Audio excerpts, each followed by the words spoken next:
startups begin in communities across the country. Why does Silicon Valley get so much credit? My name is Nick Kastner. And I'm Caitlin Clays.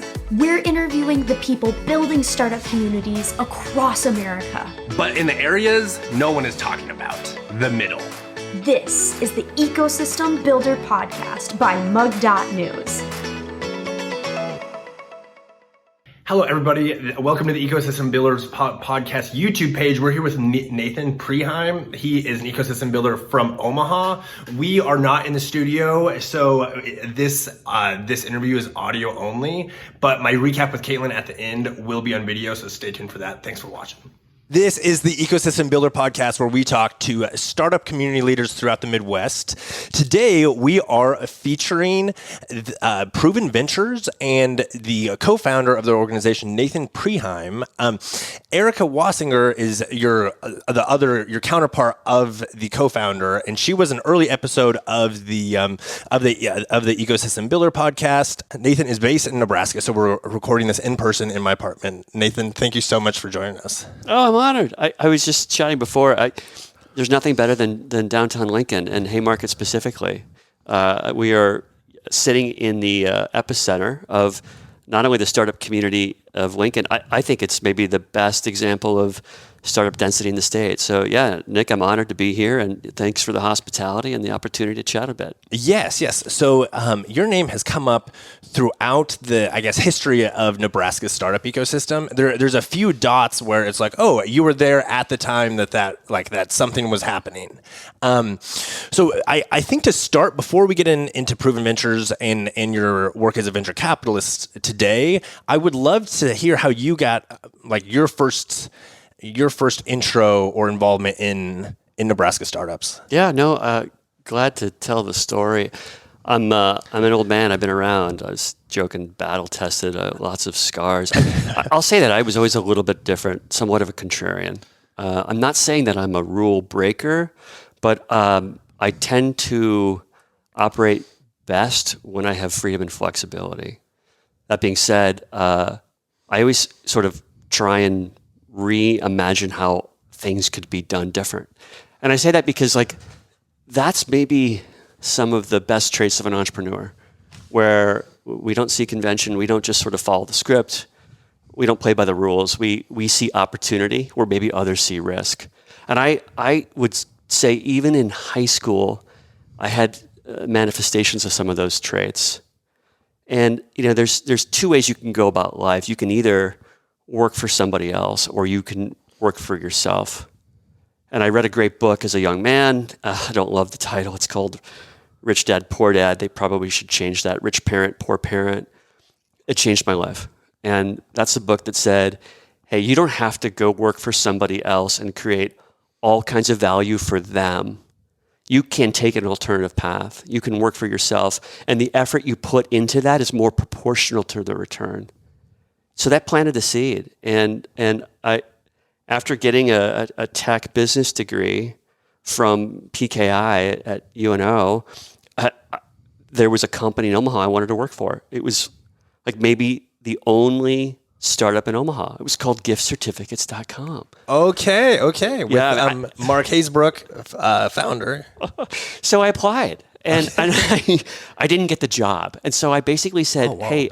And so giftcertificates.com was a very early e-commerce gift certificate company, right? 100%. Yes, okay. And Nick, it was one of the cooler employers in Omaha at the time. And I didn't really want to get a corporate stodgy position, right, where you kind of get locked into this trajectory. I wanted a little bit more freedom and flexibility, and I wanted to work for an emerging company. So that's cool. I didn't get the job. And actually, it was the best thing that ever happened to me. And I was a little scorned, and I kind of middle fingered Nebraska and said, hey, I'm out. I'm out of here. I'm moving to California. And just think of the contradiction. So one cool startup in Omaha at the time, I'm about ready to graduate, fly out to San Francisco on my spring break, line up a whole bunch of interviews. I think while I was still in California, I had multiple job offers. Accepted it, knew that, in 8 weeks, I was going to be packing up, heading west on I-80 to go work for an incredibly cool venture-backed startup.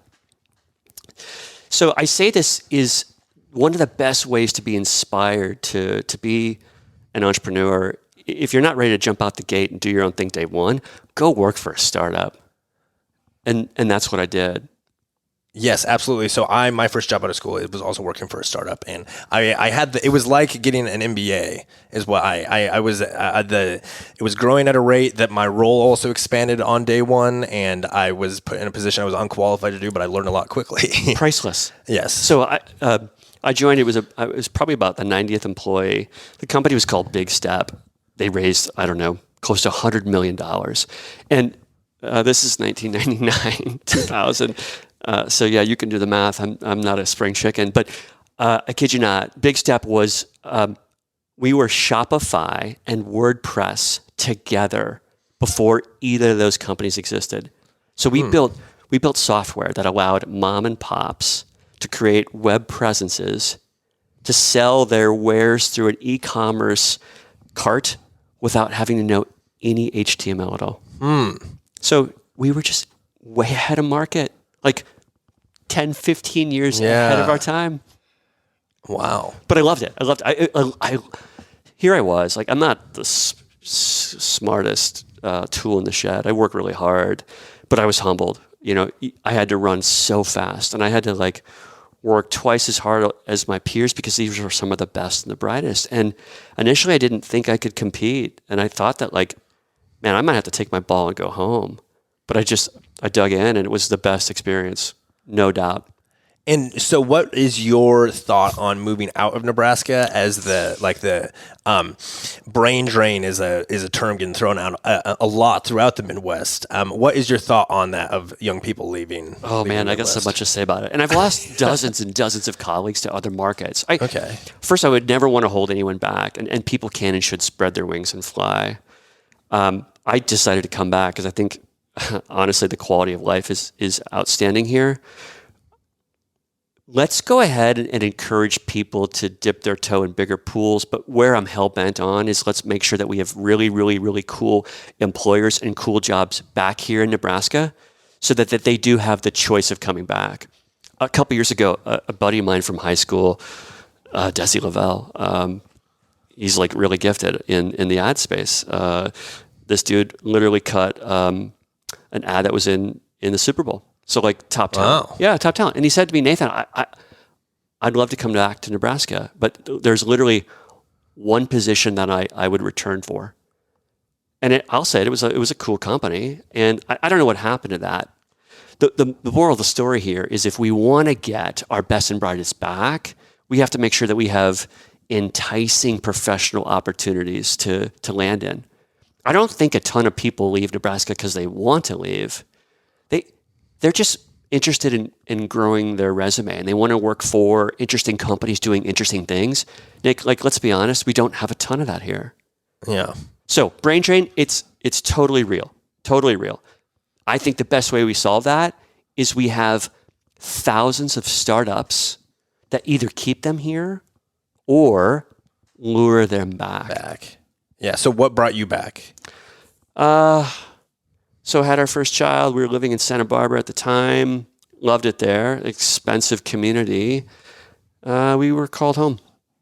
Okay. Yeah, like California's great. I really found my flock. These are wonderful people. I'm a little bit left of center, and that's there's a lot of that. But ultimately, when I thought about raising kids, I really wanted them to get to know my aunt and uncle. I wanted them to be able to know my sisters and their husbands. And when I sort of did the math on it, and the math in this case wasn't like currency, the formula for me was that I wanted them to really, really get to know their extended family. And I can visit California anytime. I can fly back, but that proximity to family was what did it. But also, Nick, I decided that if I'm going to start a company, Nebraska's not a bad place to do it, because I had the family connections that could sort of help out with childcare.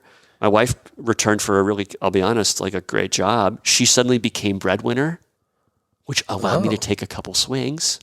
And capital goes way farther here in Nebraska. So it was like, okay, I'll be honest, it was a little bit selfish, right? Like, if I'm going to be a founder, I'm going to start a company, this is a good place to do it because I've got a great support system here. Yeah. So it's like those two things that sort of lured me back. So what were the swings? Because Mind Mixer, which has been your largest company to date, is that if that's the best way to put it, and it also has the record for most venture capital dollars raised in Nebraska. But that was not for your first swing. No. So what was that first one you took? All right. So living and working in California, and I was really kind of enamored with wisdom of the crowds. So crowdsourcing was something I've always been into. And I remember driving up and down 101. So 101 is like a really congested thoroughfare. Santa Barbara is about 90 miles northwest of LA. And I used to drive down to LA all the time. And like traffic was insane. And I always thought to myself, man, I've got capacity inside my car, right? This is back in 2001, 2002, 2003, 2004. I've got capacity. So if I'm going down to this space here, wouldn't it be cool if I could just like let the world know I'm going to be going down there? And how could I like ferry people or parcels or something to like take some slack out of the system? And it's kind of like if I could stand on the shoulders of giants, how could we help each other carry initiatives forward? That is like a kernel. That is a recurring theme. So that was the seed that was planted. Moved back here, and my first company was called Day Tipper. Okay. So a good book I read when I graduated from high school was Life's Little Instruction Book, and I think I got it from like a family friend when I graduated from high school. And it was like this great wisdom that this dad had assembled over the years, and he delivered it to his son when he took him to college. 511 useful tips that he was delivering to his son. Wow. It's really heartfelt. Like, honestly, it's great content. I probably referred back to that book 100 times in college. Have you read Principles by Ray Dalio? Yeah. Similar sort of vibe, it seems like. Totally. Yes. But where I thought was like one dude came up with 511 tips. What if we invert the model? I almost guarantee that everyone in this world has learned something that has saved them time, saved them money, maybe saved them a relationship. So Day Tipper was a vehicle by where we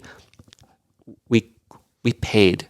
We acquired content from individuals, tips, parenting tips, money tips, travel tips. And I paid $3 for that content. And then as soon as that transaction, I own that content. So then my goal was to figure out how I resold that for more than my acquisition costs. So I think the highlight of that, there was a dude named Seth Godin. I don't know if you've heard of him. Yeah. Like the thought leader? Yes. He blogged about Day Tipper. Wow. He blogged about Day Tipper. He's like, this is a fascinating trend. And I was sort of all in. I mean, we actually had some success. I took on No Venture. I'll never forget, I got a call from someone and they wanted to acquire the business. We built a kind of like a proprietary content management system. Okay. And he's like, I want to buy it. I was like, yeah, cool. What's your number? He's like, it's this. And I was like, no, man, you got to put on like 3 extra zeros on the back of that. But like we were doing something that hadn't been done before. Took No Venture, I would say grew and scale that, and was starting to get some really good traction. And I actually parlayed the core concept of Day Tipper into Mind Mixer. Okay. And so you were building this very early social network site, it almost seemed like, in Nebraska? Yeah. And what was the ecosystem? What was the scene like at that point? I remember talking to some dudes at the time, like Andy Peters. He was running like a software iOS dev shop called like 9th Division or something. I met with Dusty Davidson back in the day. This is when he was working at Bright Mix. There was there an ecosystem? I mean, you had like the first gen, like the guys like Doug Nielsen and Mark Haysbrook. They're the torchbearers. They're the ones that really blazed the trail. But there really wasn't a sense of community or camaraderie. We were so nascent, and in that sense, Nick, I don't. This sounds not right, but I don't know who my peers were, because it was Big Omaha was just launching. Like, there were some great like seeds, but I don't know if anything was really blossoming at that point. So then early days of SPN, if Big Omaha was still going on, still Compare News, which is the media outlet that it eventually grew into something very substantial and even national recognition. And so then when you was SPN and Big Omaha like the first rumblings of a startup scene For sure. that media organization? I go back to that. I really miss those days because there's nothing like early stage, right? So in this case, I'm not talking about early stage company. I'm talking like early stage ecosystem. So you're starting to identify the people and the players and the connections, and you kind of feel the movement and the energy. We're not bleeding edge on anything here, and that's both like a blessing and a curse. We're not first, but when we do it, we tend to sort of do it with some intentionality. Mm-hmm.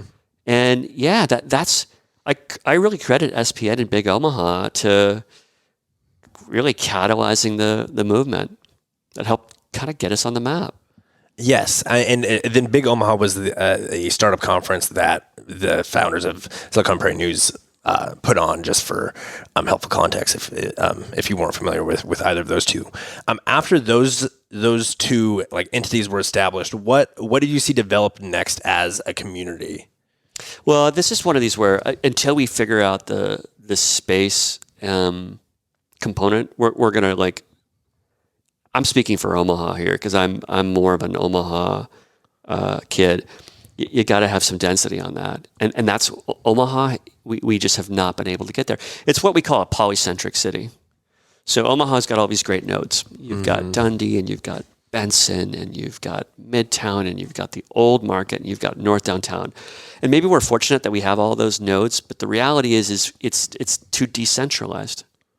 And as Omaha sprawls west and more people live west, we've never had a flag that's established that said, this is where our startup community operates. We thought it was going to be Mastercraft. And my mixer was, I think, one of the very, very first tenants down in Mastercraft. So at that time, we dropped anchor with Watchier and Secret Penguin. And we thought this was going to be it. But a building doesn't make a district.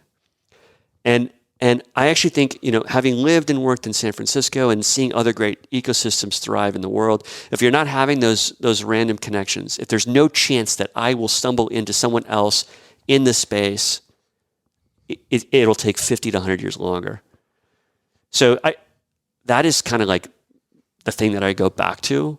And I think we're starting to make some good progress on it. But we would be light years ahead if we would have solved that problem.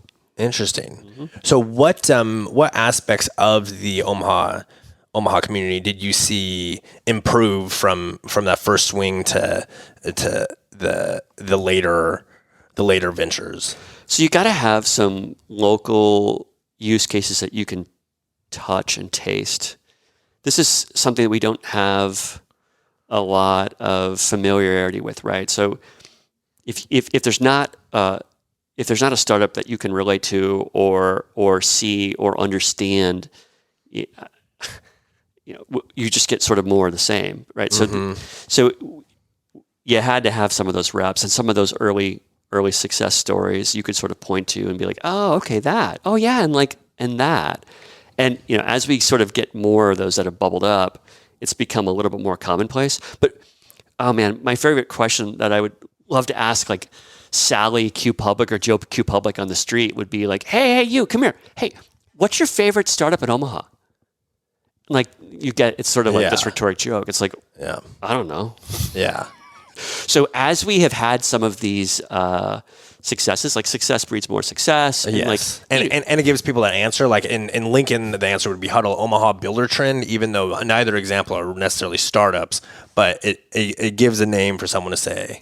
What's your favorite startup in Omaha? That's a really hard question to answer, and it has been for a long time. Yeah. I like Builder Trend a lot. Those dudes are phenomenal. They are just absolutely killing it. Yeah, and it's a fantastic story. But the company's established to the point that to call them a startup. And then part of this is, how do you even define a startup? Yeah. Yes. So a lot of us would say, well, it's a venture-backed company, which means they're taking on investor capital to sort of figure out product market fit. And there just haven't been A ton, yeah. Build It Tread was a startup for like 3 to 5 years, 15 years ago. Yeah, exactly. So then, getting into Mind Mixer, you said it was similar components to that that first startup of yours. What exactly was Mind Mixer? Yeah, so I mentioned lifelong learner. I'd gone back to school. Now I am an urban planner. I'm consulting in the field, and I'm facilitating town hall meetings across the country. You see a theme, right? I sort of like jump from one thing to the next. But and town halls are great. Like they are the bastion of democracy, right? Exactly. Like, hey, let's assemble in a gymnasium Thursday at 7, and let's talk about ways that we collectively can improve this community. Mm-hmm. Man, I can get behind that. Yeah. Yes. The kicker here is no one goes to town hall meetings anymore. Well, the only thing I'm thinking of right now is a town hall and both similar concept of school board meetings. They're kind of on the same thing. Those have been in the news a lot lately and a bunch of viral clips. So we don't need to get into all of that. But without. I get your point that the community is not coming together as frequently as of late. No, and oftentimes, let's say there's 4, 6, 8, 10 people in the room. Okay, that's a problem. But oftentimes, and actually, I don't apologize to these old guys. These old white guys would just like dominate the conversation. Mm-hmm. And no disrespect to that old white guy, but I don't really know if your thoughts and feedback are germane or relevant to community at large. Yeah. So we actually saw a way to, I won't say we were the first meritocracy. It shouldn't be about who has the loudest voice. It should be who's got the best idea. And if it's this 80-year-old black grandma, fantastic. If it's a 14-year-old middle school gal, fantastic. So we built technology that allowed anyone and everyone to weigh in on their ideas for community improvement. And then it wasn't so much about who had the loudest voice, which ideas were most supported by the community at large. And then we took that data, pushed it up to the elected officials and said, hey, these are the things you should get behind. This is the will of the people. Mm. So it was, honestly, it was super cool stuff. Yeah, yes. And then who would have been your customer in that? Or like who paid for that product? So what you probably don't know is anytime a city takes on a new project, whether it's a new park or it's a new apartment building, you got to engage the population. You got to allow them to sort of weigh in on what it is that's being designed or developed. That's good, right? Like we certainly want that. And so in that case, our customers were cities, they were communities, they were states, anyone that required an engagement of the people. Interesting. Okay. And that raised the most venture capital in Nebraska history, or one of the top companies, correct? Yeah. I was doing some doing my research beforehand and read that headline. What was raising like? Well, I actually don't think, and I'll take some arrows for this. I don't think raising is too terribly hard if you've got a really articulate vision that solves a significant pain point with the right team and the right solution in place. I hate to say it. Okay. And my co-founder and I, we were a really effective team. I mean, I had been battle tested in San Francisco. I had seen how startups were able to sort of start and grow and scale. We were good stewards of capital, and my co-founder was perhaps the best sales guy I've ever met in my life. Wow. So we got on the radar of DVC early. I think we were their second investment. But actually, DVC Dundee Venture Capital, right? Yeah. Which were the first venture capitalists in Nebraska. We did it right. I mean, we self-financed the thing. Like out of our own dollars, we built our version 1 product, and even take it a step before that, we sold this thing off paper. We had customer commitments. We were like effectively cash flowing before we had a product. Wow. Best problem to have. Yeah. So in that sense, like I'm not saying this was like a perfect investment. It was a safe investment because if you look at the data points, it's like, wow, hold on. You got customers, you got revenue, you've got traction. Like you've got, Nick and I were consultants in the industry. Our Rolodex was extensive. It was a really smart investment. So, we were we were good storytellers. We were solving an interesting problem. It was absolutely the possibility of scaling in the U.S. beyond. We kept raising more and more dollars, largely because we had the traction, the proof points, and we were good stewards of capital. Now, here's what nobody really tells you when you raise capital. You got to follow the money, and you got to know how the investors get paid back. And this is I'm bleeding into Proven a little bit here. I was completely naive. I'll never forget. I'm at a board meeting, and While at my mixer. yeah, Okay. in my mixer board meeting, investors, wonderful men and women, men. Okay. Love the honesty. Nathan, how are things going? It's like, God, things are never better. I mean, we got hundreds of paying customers here. Have you seen our profit margins? We're generating cash. Gosh, I love this team. I love this team so much. We've got almost 100 men and women here in Nebraska. These are high wage jobs. They love what they do. I actually think things are doing awesome. In fact, I don't think they could be going any better. And then having board members say, well, yeah, but who's going to acquire you? And me looking sort of quizzical, I don't know. I mean, like, that's not really the problem I'm solving. Yeah. And they're like, whoa. We got to start thinking about that. How are we going to get out? And that's when it sort of dawned on me.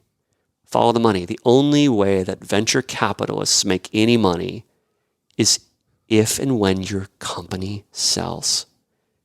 That's their North Star. That's how they return capital to their investors. Wait a second here. I didn't want to sell this thing. I loved what I was doing. And that's where I first saw misalignment. What they wanted is not necessarily what I wanted. And shame on me. I should have figured it out. Yeah. Couldn't you have gone through another round and changed investors? Well, so here's, again, the dirty secret. Capital doesn't come for free. And, Nick, we're in a situation here when Nick Bowden and I started Mind Mixer. Okay. We had control. Good name. Yeah.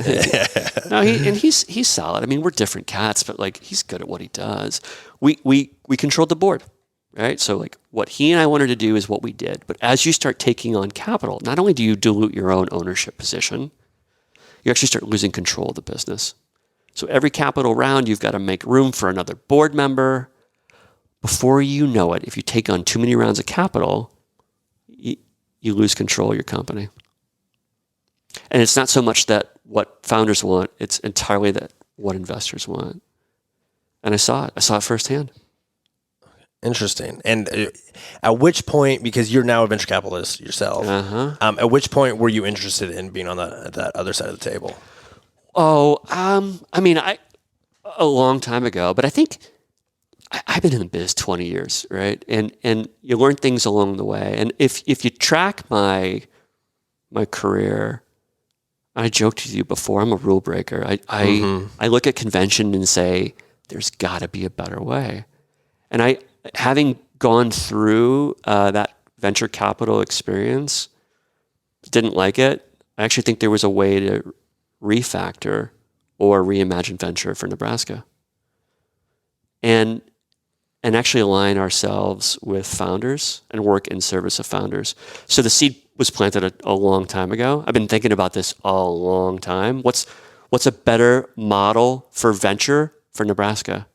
And it set up kind of the core thesis for Proven. Yeah. Yes. And what is that? What is that core thesis? So we're totally different. And we broke all the rules.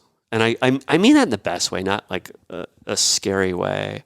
So if you start by following the money here, we align ourselves with what's best and most interesting for founders. Our North Star is cash. So when you take venture capital, remember, the only way you win in their eyes is an acquisition. And that means you sort of focus more on growth than revenue. And you're hoping that you are putting something out into the market that someone else wants to acquire. We're the opposite of that. We invest in companies that want to start here, grow here, and stay here, that are really focused on the old school. Customers, cash flow, revenue. Our North Star is cash, and where we differentiate is our goal isn't to get these companies to sell. Our goal is to get these companies to generate massive amounts of cash. And we do that through this debt equity instrument, which I'm happy to chat about.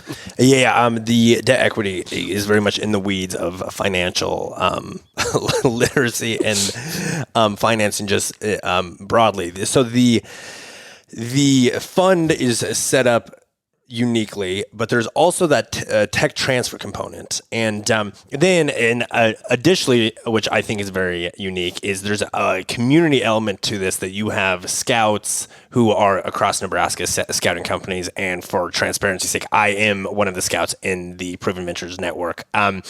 So I and all three of those components, I think, make your fund unique. First, I would like to hit on the tech transfer, and so. I think you may be better equipped to explain tech transfer, but in university systems, there are research professors who develop patents, and traditionally it's been very difficult for any university to spin that patent out to become a real business. I hear Utah is very good at it. There are some pockets across the country where the university systems are exceptional at. Nebraska has historically not been one. But Proven Ventures has a partnership with the university system to help spin that tech out. So first, how is my explanation of all of that, and then how will your instrument work? Yeah, I'd say you did great on that. And all right, thank you. We're very grateful for your scouting role. So here's the reality: the inventors are wonderful at inventing, and we actually want them to invent. Inventors are rarely gifted entrepreneurs. And they're two totally different functions. Inventors are about sort of creating neat, novel things. Entrepreneurship is really taking those neat, novel things and commercializing those. So for too long, those organizations that you mentioned, in this case, UNMC and UNO, were asking inventors to be entrepreneurs. And so you can kind of guess how that played out. So we partnered up with Unitech Unimed. That's the tech transfer division of, in this case, both UNMC and UNO. And we're all about trying to create new companies in this great state. And if there are neat, novel intellectual property that is being developed in those institutions, and there are, how do we create more companies from that?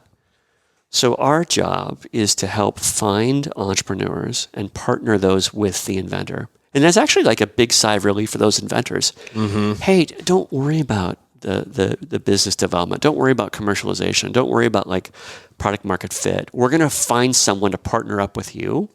And when we do that, we're going to create a new company. And you can invent, and then this entrepreneur can worry about bringing it into the market.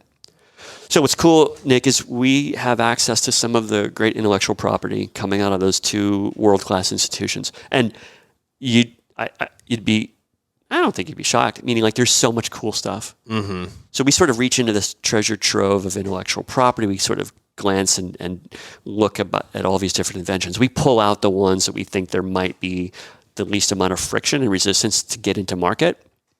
And there's a couple really, really great ones right now. There's this fascinating self-pacing treadmill, which I think is some of the coolest tech I've ever experienced. There's this really neat application. It's called Remote ICU that was developed by this woman ICU nurse that allows family members from afar to effectively virtual into the ICU if a family member or loved one was in the hospital and they weren't able to visit that facility. That not only can they sort of see the surroundings, they could meet the care team. There are some awesome inventions. So we're out there now trying to court founders against that. And when we can find a founder, we create a new company. We provide them a little bit of lift in terms of guidance and mentorship. And then, Nick, some, not all, some might be good candidates for our capital then. Okay. And why has no one done this before? It seems like almost like a no-brainer of that you have these very technical inventors and pair them up with like a marketing entrepreneur and off to the races. So the tech transfer is really hard. And I'm not sure of anyone that's really cracked it. One of the challenges is that IP or inventions tend to be solutions, right? Oh, here's this great solution. And then I always ask, well, what's the problem it solves? And well, I don't know. That's a good question. So part of this is like doing some of the dirty work to sort of break down that solution and figure out who is the buyer for it? What's the value that it provides? How would I sort of deliver that value? And and this is not an uncommon fallacy of founders. We get so enamored with the solution, we don't ever really envision how customers would interpret that and see value in that. So it's we do a fair amount of legwork when we find these CEOs, these entrepreneurs, to make sure that they go through that exercise, and we're trying to really figure out like product market fit so that we can understand the best ways to commercialize that. It's a really kind of a nuanced process. Yeah, yes, absolutely. And when did this start? You're about relatively new at this, right? I'm grateful. I've known Michael Dixon and Joe Runge for a long time. I think we've got a great rapport with them. They have been kind of front and center to the work that Eric and I had been doing at the Startup Collaborative. We're pretty good at working founders through kind of a customer discovery pathway. And when they found out that we had kind of jumped into Proven, they said, "Hey, you want to help us like try and commercialize more of these great inventions?" And we said, "Hell yes." Okay. And how has it gone so far? Has one officially spun out and standing, or are you still pairing those entrepreneurs? Oh, so every month we get access to new intellectual property. There's some really interesting ones that we're evaluating right now. I mentioned the remote ICU. This brand new one is sort of a pain management chatbot. So I'm looking forward to learning a little bit more about that from the inventor. We stood up this Scout network. So Nick, one of the things we're trying to do is to scale our reach. We're looking to create Nebraska companies, and we needed a little bit of lift to identify men and women that could be good CEO candidates for these opportunities. So we stood up this Scout network, and we've got scouts across this great state. And so if a scout in Scottsbluff identifies a great woman candidate that could be CEO, we'll stand up that company in Scottsbluff, and we're going to help grow that company in Scottsbluff. So we're off to the races here, and there have been several companies that have been stood up, and several of those companies have good traction, have paying customers, and I'm extremely bullish on that model for Nebraska and potentially candidates for investment over time. Yes, yeah, and so moving into the community surrounding this venture capital company, that Scout Network, you're right that we had our first meeting probably a month ago now, and there were maybe 50 people on the call, and people from every single corner of the state, every walk of life. One of the definitely the most diverse group of people I've ever been in, while still in a startup community. As I'm sure you know, traditionally startup communities are all white guys, and this was not the case by any means. How did you go and find these people from all corners and all walks of life? I appreciate that, and I'm really, really proud of that. I mentioned breaking all the rules. Venture capital is really controlled by white guys, and they tend to write checks into white guy businesses. We're trying to level the playing field here and bringing capital to wonderful founders that are diverse and colorful and eclectic and really represent the world of today, not like the world of yesteryear. So in that sense, we wanted to be sure that we had men and women that were scouts that were reflective of Nebraska of today and tomorrow, not of 1940 or 1920. And this is just one of those where the data is really, really encouraging on this. When you actually have an asymmetrical team, meaning men working with women, people of color working with white, the data shows that they return capital quicker and better. So Nick, not only is it the right thing to do, it's also like fiscally prudent. Yes. So I am through the show. We're now, I think you're about the 52nd ecosystem builder we've talked to for the show across the Midwest, and everyone, especially over the past year, has identified that as a problem we're solving. But there's a lot of talk around the issue, and this is something tangible that is actually something to get excited about. So how did you how did you take that next step and actually enact something? Oh, good stuff. Okay, so talk is cheap. First of all, I want to just say that I have a wonderful co-founder who just happens to be a woman. And I really enjoy working with her, and we've got good role coverage, and we are fantastic partners. Now, roll the two of us into 3 other, what I would call general partners for Proven.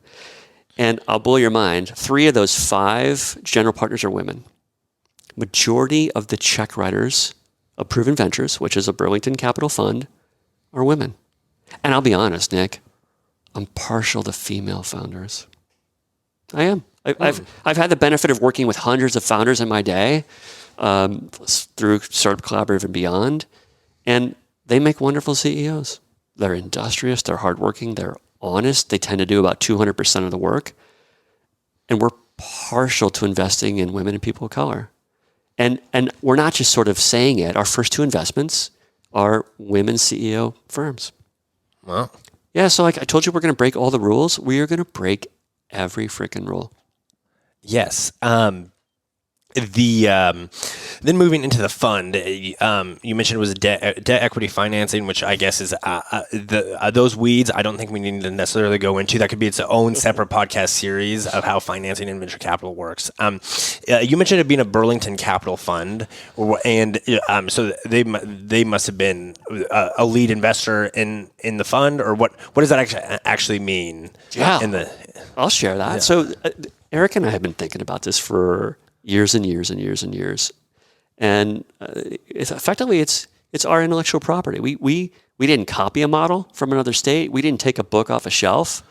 We developed something unique and novel, and we were really, really proud of it. And we started fundraising in March of 2020, which maybe wasn't the best time retrospectively, but we were ready, and we got some good market signal to carry forward and continue. So a commitment here, a commitment there. Before we know it, it's fall, and we get on the radar of Burlington. Now their reputation in town is, it's fantastic, and we had heard of them. And when they engaged us, we took that beating. What we ultimately decided to do was effectively sell some of our interest in our model to Burlington, because we felt that the value created between the 2 entities and the 2 organizations was worth the price. So Burlington's great. They're very, very successful. They're mostly in the real estate and alternative space. And their model is effectively they take cash and invest that cash into assets, primarily multifamily apartments. Okay. So that investment, they own some of that asset. But what they really do is they generate recurring revenue in the form of rent payments, and then they take that capital back to their investors. So they pay out a quarterly dividend, and they've done so for like 140 consecutive quarters. Wow. You're right. Debt equity, our model is a little bit complicated, but we actually share a lot of commonality with that model I just described.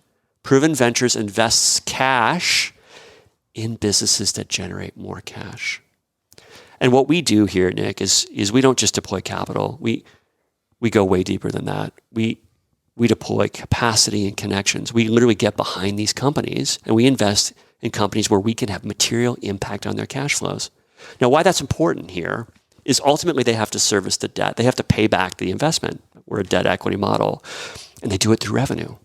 So the more successful our investment companies are, the quicker they pay back that debt. And then what we do is we take that money and return it back to our investors in the form of a dividend. So I say this because we're like 2 brothers from the same mother in terms of what Burlington Capital thesis is and how they return capital back to their investors, and what Proven Ventures is and how we work. So there was just complete simpatico there.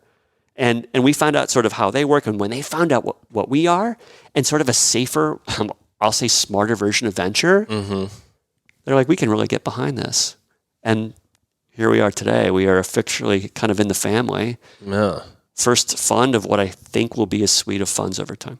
Amazing. And what investments has that fund made? So our first investment was a company called Logica. Eric and I have known that that founding duo for years and years and years, Carissa and Leandro Castro. Love that company. It's very, very sort of sophisticated next gen financial forecast modeling software. First Nebraska company to go through Y Combinator. When I saw the wireframes for what they were building years ago, Nick, I don't oftentimes see something like on paper that like completely blows my mind. Okay. When I saw that one, I was like, this is incredible. So I actually worked with Carissa Castro, the co-founder at Bulu, and she was our financial forecaster, and I had some meetings with her. And I haven't seen the tech. I just have been in meetings with her, and she blew me away at the time with just how sharp and was thinking light years ahead, and also thinking in like four dimensions when I'm like still on one plane. So yes, that was your first. She's one of a kind. And that product is one of a kind. Mm-hmm. So the second investment we made, we actually did it recently. Kelly Mann is the co-founder of Audit Miner, and she's like a real gifted CPA. Was running these financial audits as a consultant, and this is our favorite kind of company. She said, "There's a better way to do this," and she layered in some really smart tech to just bring a ton of efficiency to that process. So we officially partnered up a couple months ago. And if you could see what she and her co-founder have done in terms of getting that product into market and some of the early success they've had, it's a wonderful Nebraska startup success story. Yes. Wrapping up here, Nathan, what the listeners of the shows are primarily ecosystem builders themselves. What advice through your journey as an ecosystem builder, what advice would you give to other people in their own communities? We just need more starts. I see a world where, right, like every man and woman is running out some kind of a side hustle. Stay in school, keep your day job, but man, run something out on the side. And we really need to encourage that. And then maybe more importantly is we need to figure out how we can get behind these men and women that are doing these great, big, brave things. This is the hardest thing in the world, Nick. There are a million reasons not to start up. And there may be like 2 or 3 reasons why. We just got to figure out, how do we entice more people to give it a try? It is the most infectious thing. It is, the highs are the highest highs. Yeah, I admit the lows are the lowest lows, but my God, it is the most thrilling thing in the world. And I think more and more people should do it. I don't think anyone who has ever started has said, man, I really regret that. That was dumb. I didn't learn anything. That was a complete waste of time. It is enthralling. And if we can get more people to sort of experience it and touch it and taste it, I think that's probably the best advice. It goes back to like, Nick, we should stop talking about it and we should just frickin' do it. And taking that first step, I know it seems really daunting and intimidating. And we look at our founders and we aggrandize them and we think that these are these titans of industry and they're so brave and look at them. I could never do that. They're regular Joes and they're regular Sallys. And they just took their first step and that first step led to the second step. Mm-hmm. It's a series of like micro wins along the way. So yeah, let's stop talking about it. Let's start doing it. Absolutely. Well, Nathan, thank you so much for joining us today. Where can people connect with you online or continue to follow this journey? Proven.ventures. I would love, I'll meet with any founder, anytime, anywhere. I would love to know about all the great things that are happening. And listen, that's not so much about like, can we make an investment? I got to say, that's more of a pay it forward kind of thing. I am so privileged and grateful. I had some wonderful mentors along the way. I got some good advice. A lot of folks helped me out and I've learned a ton, and anything I can do to like remove barriers or just offer some encouragement or just like help give a little bit of a nudge or a push to go, I'd be honored to help. Amazing. Well, thanks again, Nathan. Loved it. Appreciate it, Nick. Now that we've learned about an ecosystem from the person building it, I'm going to link back up with Caitlin to clarify some jargon and take a deeper dive into this community. Hey, Nick, good morning. How was your interview with Nathan? Hello, Caitlin. My morning is wonderful. My interview with Nathan was really, really good. First, so he happened to be in Lincoln that day, so we were able to meet in person, and we Uh-huh. recorded in my living room, like in the same place I'm recording now. So, but especially if you watch on our YouTube page, you can kind of like see what my living room looks like. But it was great to like actually be in person, and it was similar vibes to when we recorded together a few times, and then that one with Tom. That just Mhm. the conversation is just improved when you're one on one. So I'm happy that we had the chance and it worked out for us to be in person.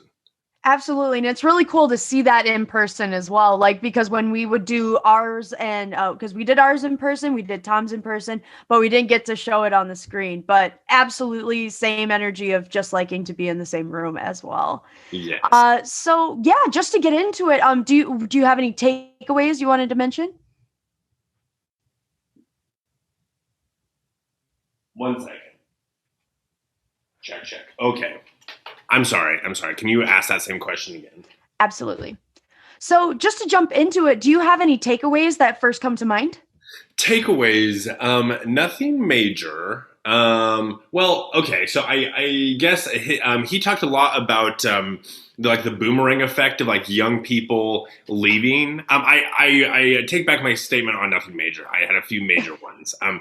He talked about young people leaving, and we shouldn't be, I guess, focused on getting people to stay, because it's like it can be very good and healthy for people to like see different areas and test different waters, and that there's growth in that.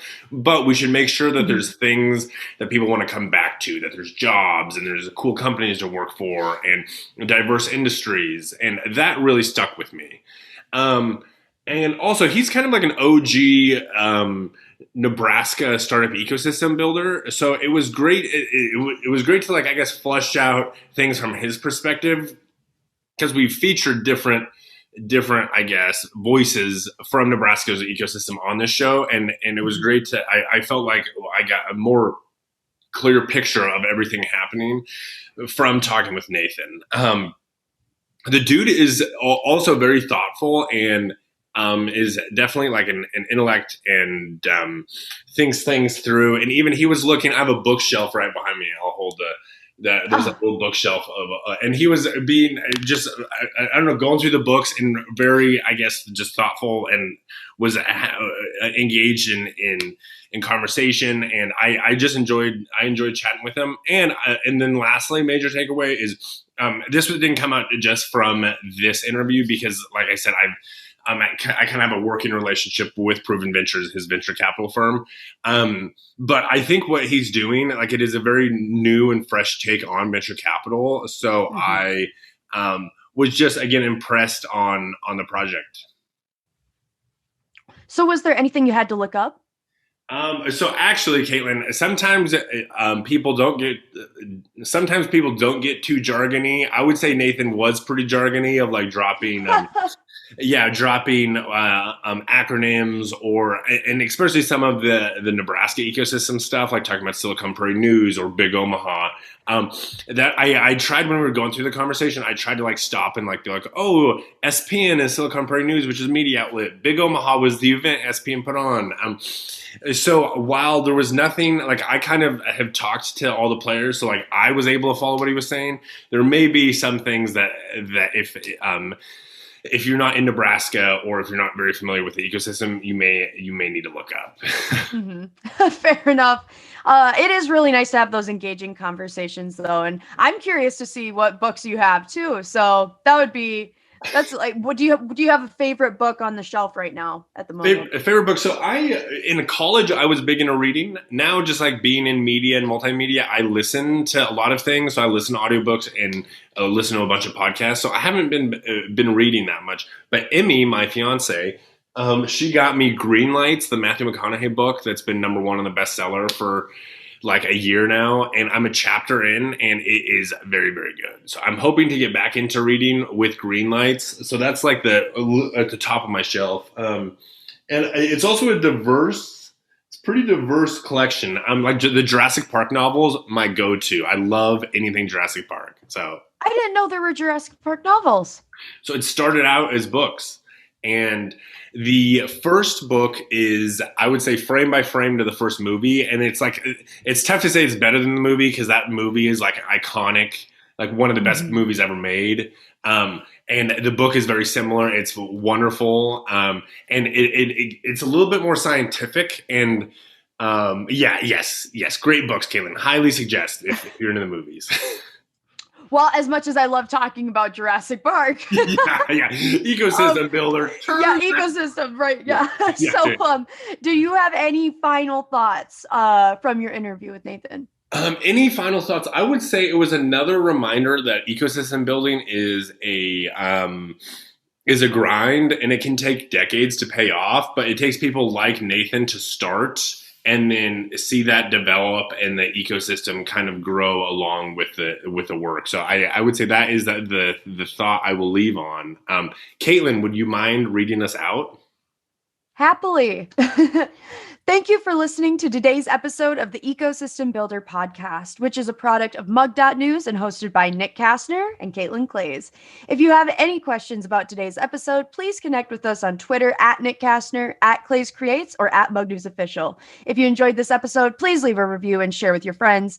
We release episodes every Wednesday morning, so make sure to follow so you don't miss a beat. Bye-bye.